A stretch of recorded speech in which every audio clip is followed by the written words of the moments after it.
The Heroes Acre is an official war memorial of the Republic of Namibia, built less than 10 kilometers outside the capital of Windhoek. Heroes Acre opened on the 26th of August 2002 and operates for the purpose of foster a spirit of patriotism and nationalism, and to pass on the legacy to the future generations of Namibia.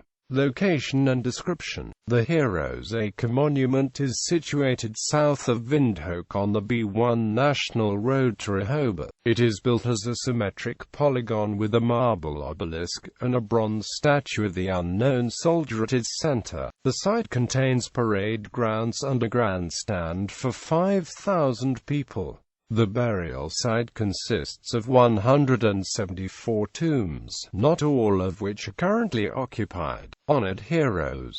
At inauguration, 9 national heroes and heroines were identified. For each of them, a tombstone with name and picture has been erected, although they are not buried here. The 9 national heroes are: Kahimemu Anavova, chief of the Ovombandru, was wounded May 1896 in the Battle of Sturmfelden after his surrender, executed by the Germans. Netela Mpingana, king of Ondonga, defeated the settlers of the Dorsland Trek in 1886, and German colonial forces at Fort Nimutoni in 1904. Samuel Mahariro, paramount chief of the Hero people, led the uprisings against German colonialism that resulted in the Hero and Namaqua War of 1904 to 1907. Hendrik Witbooi, king of the Nama people and fighter against the colonial oppression of the German Empire in German Southwest Africa. Jacob Moringa, successor of Hendrik Witbooi as Nama chief, used the fortress of Karktanaz to wage a guerrilla war against the Schutztruppe of Imperial Germany. Mandumya Indemufio, last king of the Kwanyama, led his people into battles with British, Portuguese, and South African colonial forces. Ipumbuya Shalongard, king of the Ukwambi and strong nationalist, resisted European cultural influence exercised via the establishment of mission stations and administrative outposts. Anna Munganda, protester against the forced eviction from Windhoek's old location in 1959,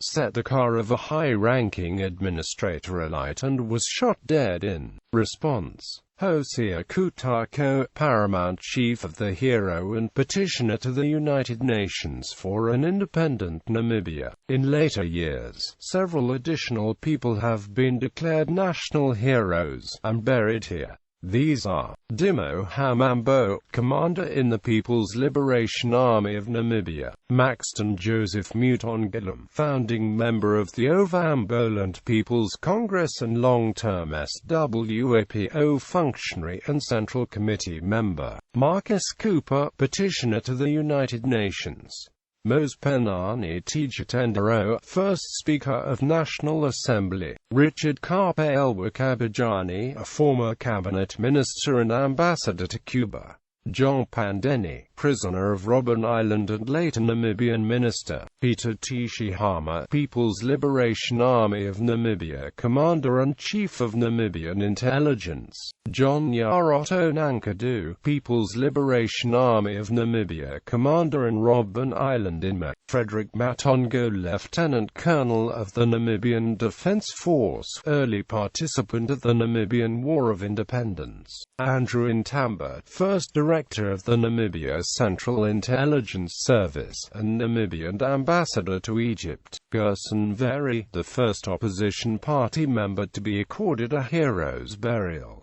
Construction controversy. Mansadai Overseas Projects, a company from North Korea, was given a $60 million contract from Namibia to build the 732-acre monument. The contract was awarded without any competitive tendering process, and eventually the construction cost doubled. The non-transparent contracting of foreign manual labor has been criticized by corruption watchdog Inside Namibia. The memorial has been described as monstrous, and its erection was speculated to reveal a lack of African self-confidence. The statue of the unknown soldier resembles the physical features of Sam Nujoma, Namibia's founding president and ultimately the initiator of its erection. In May 2005, a report in the Namibia noted that Heroes Acre was already showing signs of decay. In particular, a bronze statue of a soldier had suffered damage, as had the plinth on which it stood. Some of the gold-colored letters forming an inscription on the plinth were broken or missing, and the letters were made of a cement-like substance, which had been painted gold and then glued to the plinth.